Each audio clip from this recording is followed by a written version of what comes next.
Détroit, Motown, c'est quoi l'auto à Détroit, enfin... Ah, moi j'ai découvert, là c'était vraiment une religion. Autant, j'ai toujours trouvé qu'en France, l'automobile, je sais pas, il fait pourtant une grande industrie qui fait, comment je dirais, non seulement des emplois, mais qui exporte.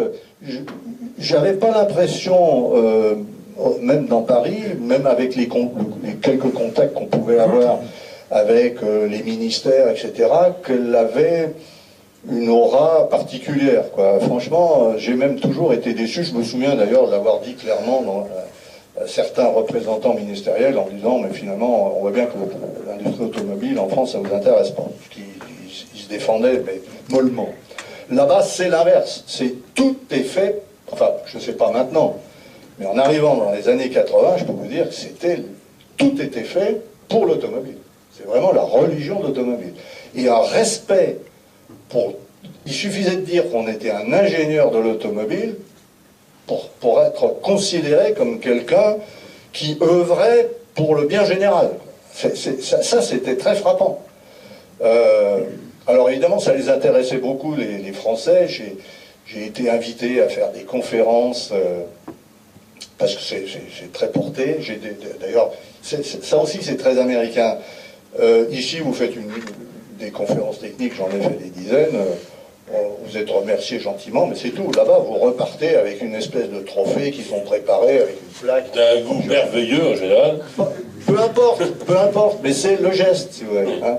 Donc, il y avait la conférence des présidents, c'est-à-dire que les présidents des constructeurs automobiles, de tout ce qui était des associations tournant autour de l'automobile, des fournisseurs, enfin, etc., ils faisaient régulièrement des conférences... alors plus ou moins technique, plus ou moins politique, plus ou moins économique, ça dépendait. Et moi, il m'avait dit, est-ce que vous acceptez de parler à la conférence des présidents?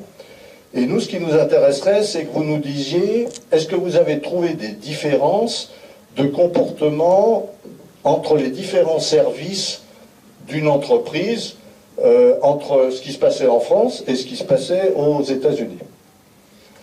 Alors, j'avais bien repéré que quand vous faites une conférence aux États-Unis, il faut toujours commencer par une histoire, une blague.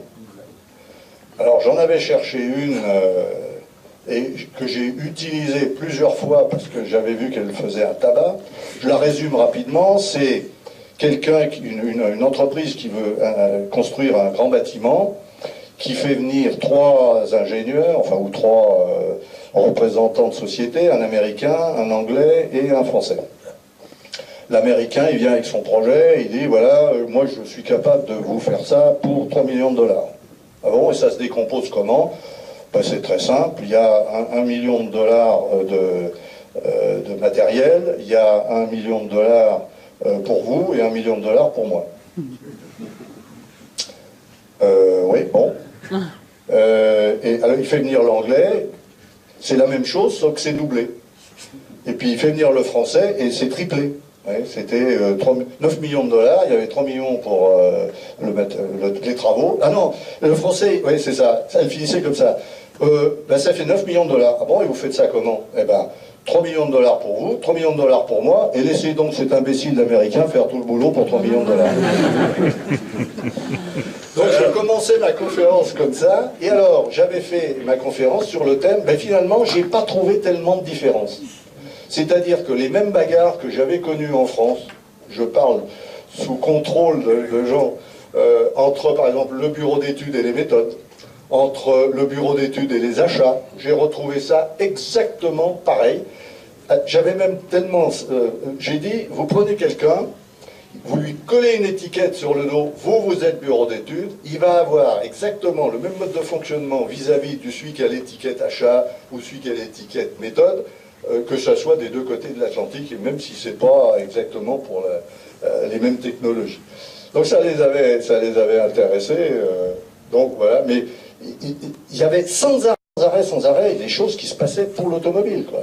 Moi, je vous parle d'une conférence comme ça, mais il y en avait toutes les semaines, quoi. Hein. Mais aussi, enfin, c'était l'époque, enfin, tu étais là où, pour défouler les Américains vis-à-vis de l'invasion des voitures japonaises, il y avait des gens qui vendaient le droit de casser une voiture japonaise. Hein, il y avait un coup de masse, il y avait le défouloir vous payez un certain nombre de dollars et vous allez voir taper sur la boîte de conserve japonaise. Hein. Oui, mais il y avait aussi des blagues qui se retournaient. Moi, je sais, par exemple, le car, qui était la version américaine de la Renault 5. Vous pensez bien que la taille de le car aux États-Unis, alors vous avez ceux qui étaient vraiment critiques vers cette voiture, mais ça s'était retourné parce qu'il y avait une blague. Alors, est-ce que c'est les gens de Renault qui l'avaient inventé ou qui... Je sais pas. Moi, je l'ai largement utilisé.